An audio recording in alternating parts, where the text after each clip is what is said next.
Hi everyone, welcome. I'm preparing to head down to the wormery to check in on one of my systems. It's the system that you see here, this blue line across the screen.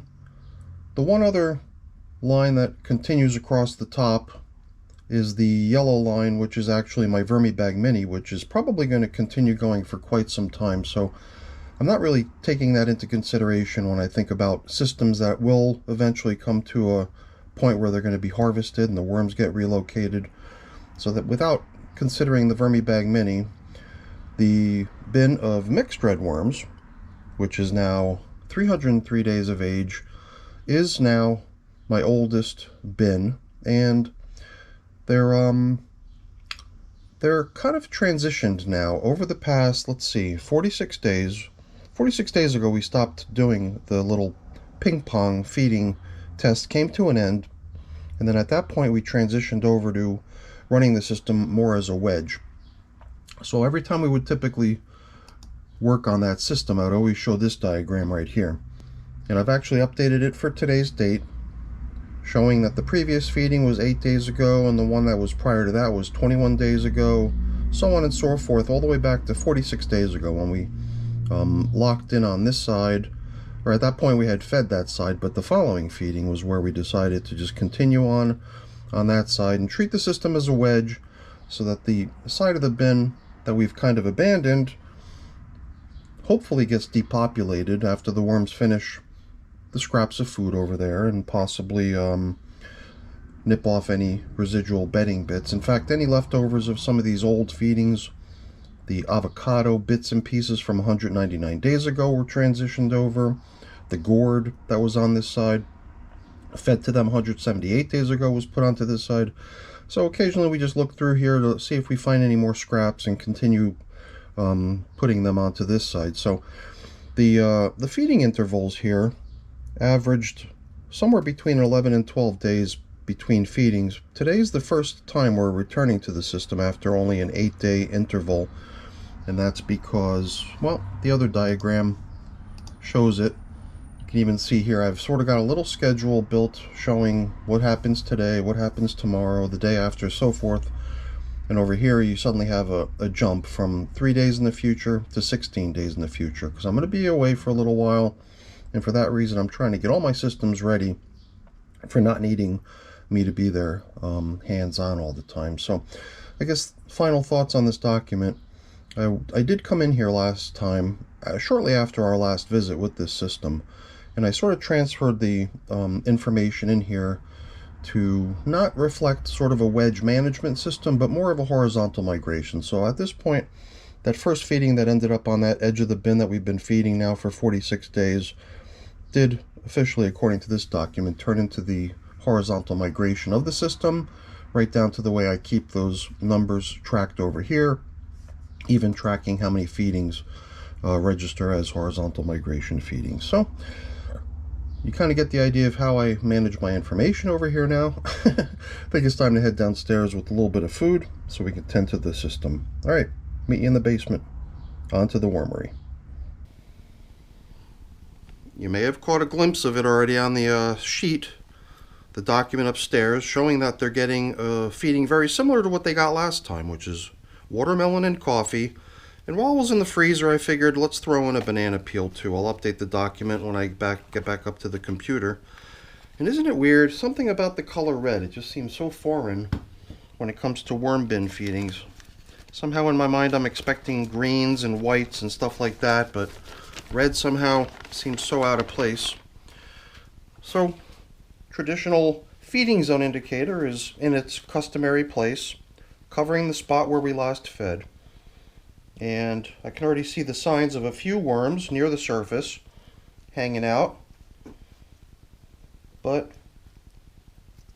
the piece is going to end shortly because we're going to come through here with a somewhat disruptive tilling up of the material to check out how they've done with that last feeding and to come in here with a little bit more. Last time we used my prepared bedding in a pretty abundant amount.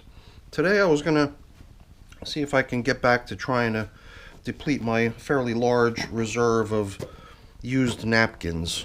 that I have. So every now and then I sort of come to the realization that I've got certain types of materials laying around here that are really starting to add up and could probably use a little bit more attention in terms of being used down in the worm bins. So more recently, napkins have taken on that role. It's pretty interesting out here on the far edge of the bin, opposite of where we're feeding now over the past few check-ins, how few worms I see in the material. And I would say it's not because of the lack of moisture, because the material is quite damp. Perhaps it's the absence of fresh foods. Maybe these little guys have just gotten so accustomed to always having a steady supply of yummy stuff to nibble on that when they don't find it somewhere, they keep moving to go track it down with the assumption that it is probably somewhere nearby.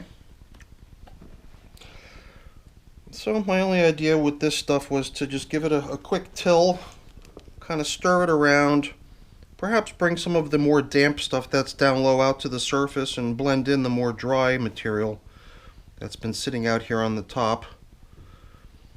And considering that we've only been covering with a piece of newspaper, it is a little bit unusual to see just how well the moisture is being preserved in this system. Perhaps not so unusual, because it has been a trend in most of my systems. Even the ones that are pretty much left uncovered or very loosely covered, or possibly covered with just very porous, thin materials. The humidity in the air is just stifling evaporation. Oh, I just found a little chunk of avocado peel. So, like I mentioned earlier, if we bump into any sort of food scraps from feedings gone by, we can certainly incorporate those bits and pieces over into the edge of the bin where the feedings are occurring. So here's like the stem of a banana or maybe a pepper. This thing over here I believe was part of the Brussels sprout stalk. And now I'm actually starting to see stuff like stuff that looks like maybe even scraps of just paper, stuff that might have just been bedding at one point.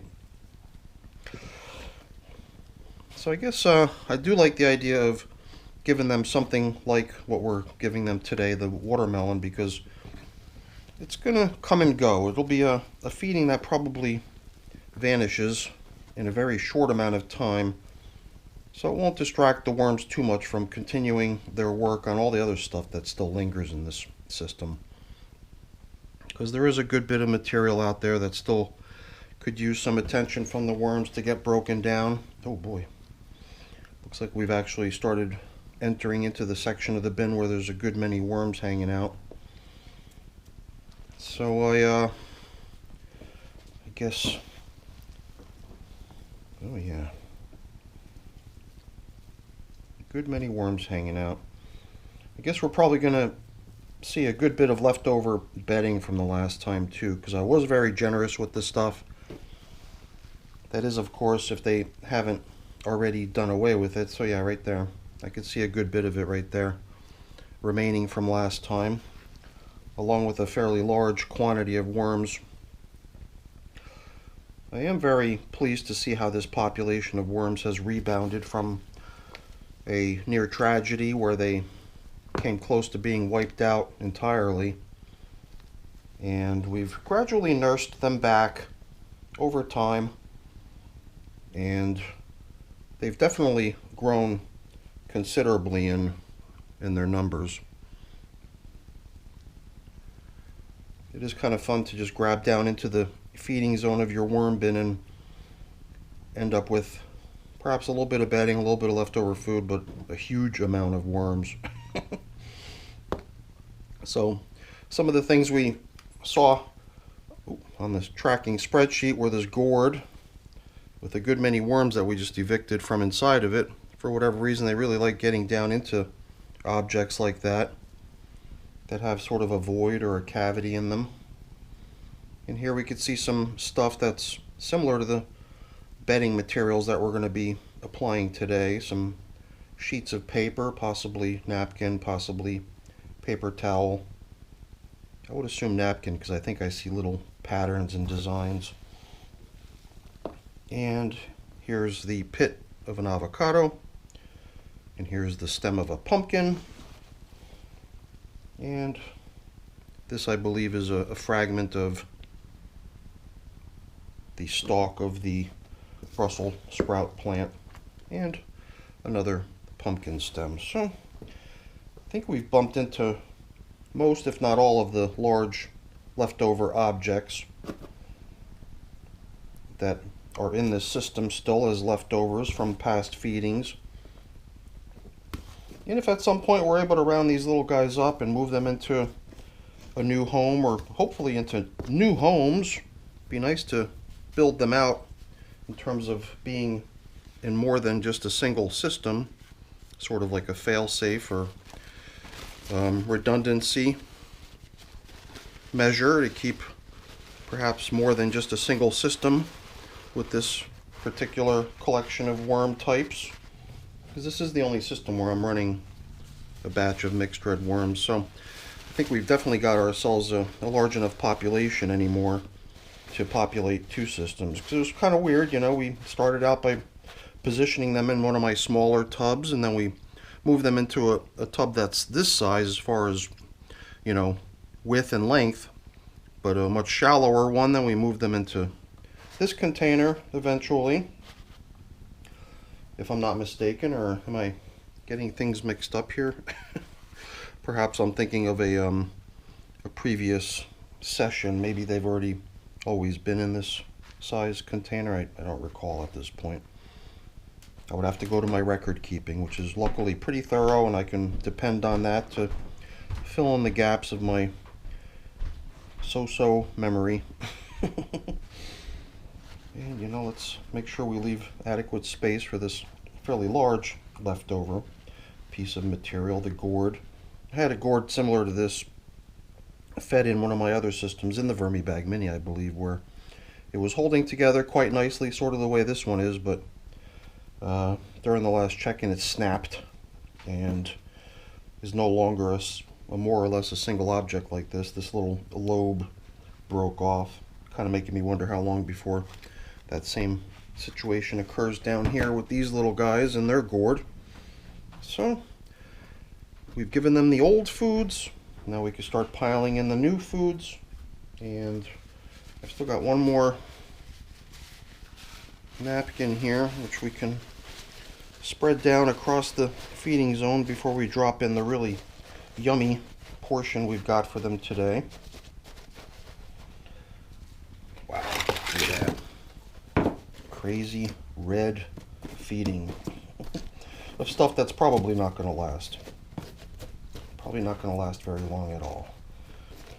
Kind of making me wonder if I've even got enough material with which we can cover up on the end. At the end? Well, you know what? We're going to use this feeding zone indicator, the old one, to go in as supplemental bedding down in the feeding zone, because we've got a replacement for it. And then I believe we can start coming back with some of this excavated bedding material from the last time. Some of this nice shredded paper and cardboard mix. And that's going to make for a really nice top covering for the feeding zone, and then we can more or less level off. Alright, well, hopefully this video didn't end up being too long with a bunch of time spent in the beginning showing my documents up at the computer.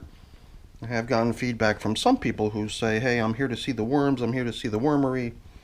I could care less about your computer. So hopefully that's content that doesn't put too many people off. I think it interests at least a few out there. But that's pretty much it for our check-in with the mixed red worms now. Doing really nicely in here. Technically, in my mind, already migrating over into their horizontal migration feeding zone, which eventually becomes the haul out spot for me. But we won't really treat that as such until we feel like what's on the other end is more or less harvestable castings. So that's it for our check-in, everyone. Hopefully you enjoyed it. If you did, as always, please don't forget to leave me a quick thumbs up before you go. That's always really appreciated. And if you haven't done so already, please also consider subscribing to the channel. That's very much appreciated as well. Alright, everyone, have a great day. Thanks for watching. Bye now.